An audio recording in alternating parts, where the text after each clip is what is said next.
Meet the Patagonian Mara, a fascinating rodent hailing from the open grasslands of Argentina. Despite its large, hair-like appearance, it's actually closely related to guinea pigs.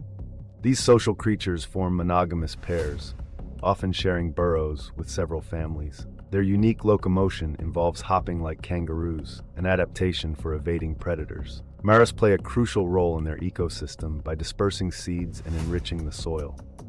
Exploring these remarkable animals unveils a story of adaptation and survival in the vast Patagonian landscape.